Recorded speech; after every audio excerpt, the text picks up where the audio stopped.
Hello everyone, तो कैसे हो। आज हम एक्सप्लेन करने जा रहे हैं the fruit of evolution episode 9 और इस एपिसोड का नाम है ब्लैक कैट ओलिगा। पहले तो हम बात करते हैं कि पिछले एपिसोड में क्या हुआ था। सीची लूसी के साथ एक मैच खेलता है और वह मैच जीत जाता है।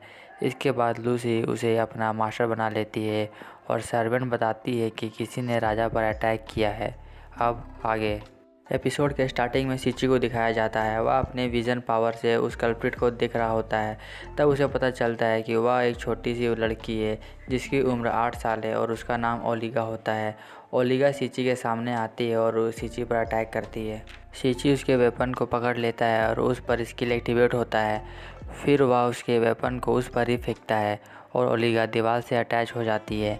ओलिगा अपने आप को छुड़ाती है और सीची पे अटैक करती है। सीची उससे कुछ पूछना चाहता है लेकिन वह एक नहीं सुनती है और उस पर दोबारा अटैक करती है। तब सीची उसके सारे अटैक से बचते हुए उसे मारकर बेहोश कर देता है। फिर सीची सोचता है इसने राजा पर क्यों अटैक किया। तभी सभी वैल्किरीज वहाँ आ जाते हैं।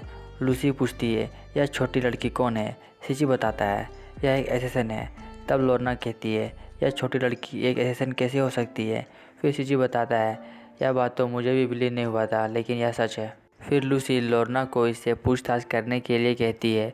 तब हमें पता चलता है कि लोर्ना एक जाने माने इंट्रोगेटर है। यही चीज़ को सीची फनी वे में सोचता है। फिर वैल्किरी पूछती है सीची तुम अभी भी यहाँ हो, क्या बात है।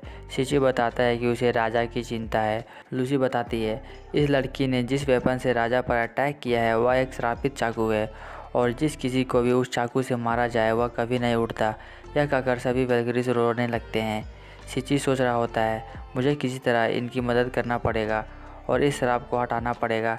फिर उसके दिमाग में आता है कि जैसे उसने आर्थोरिया का श्राप बदला था ठीक उसी तरह यह भी श्राप बदल सकता है और राजा से मिलता है। तब उसे पता चलता है कि जो आदमी उसने शॉप में मिला था वही एक राजा था। फिर वहाँ लूसी का बड़ा भाई आता है। उसका नाम फ्लोरियो होता है। वह एक जादूगर होता है। उसने राजा के चोट को हील कर दिया था लेकिन वह श्राप को मिटा नहीं पा रहा था। फिर फ्लोरियो सीची से कहता है अब तुम ही कुछ कर सकते हो। सीची बोलता है मैं ऐसा कुछ नहीं कर सकता, जो कुछ होगा देखा जाएगा। फिर कहता है अगर ऐसा कोई जादू नहीं है इस श्राप को मिटाने के लिए तो क्या हुआ, मैं अपना जादू बनाऊंगा इसे मिटाने के लिए। तब सीची में मैजिक क्रिएशन स्किल एक्टिवेट होता है। फिर वह खुद से कहता है पहले तो मुझे इसका क्लियर विजन चाहिए और इसके माइंड में अजीबोगरीब चीज़ें आने लगते हैं जैसे कि जादू टोना वगैरह, लेकिन वह सभी चीज़ें गलत होते हैं और कहने लगता है सब ठीक हो जाएगा, सब ठीक हो जाएगा। यह देखकर सभी वैल्किरीज हैरान हो जाते हैं। असल में उसके मुंह से यह बात फिसल जाती है लेकिन देखा जाए तो सब ठीक हो जाता है। आई मीन सीची का जादू काम कर जाता है और राजा ठीक हो जाता है। तब फ्लोरियो राजा को बताता है कि सीची ने उसके श्राप को हटाया है। तब सीची कहता है यह मेरे लिए कोई बड़ी बात नहीं है।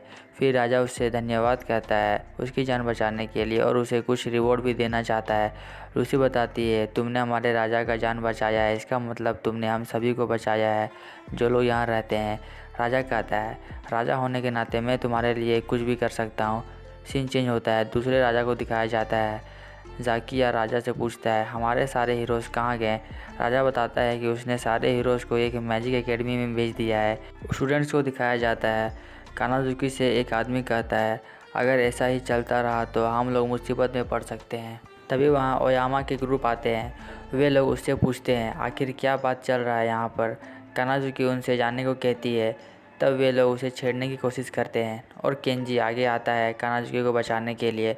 तब ओयामा कहता है क्या तुम अपने सीनियर से भिड़ पाओगे केंजी। तभी ओयामा का साथी कहता है शांत हो जाओ और हमें बता दो कि तुम लोग क्या बात कर रहे थे, नहीं तो तुम लोग के लिए बहुत बुरा होगा।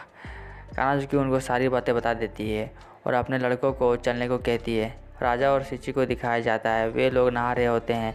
तब सीची कहता है इतना बड़ा बात तब महल के अंदर मैंने तो कभी बिलीव ही नहीं किया हुआ था। राजा बताता है यह उसका एक सपना है। वहीं दूसरी ओर लूसी और लोर्ना नहा रहे होते हैं।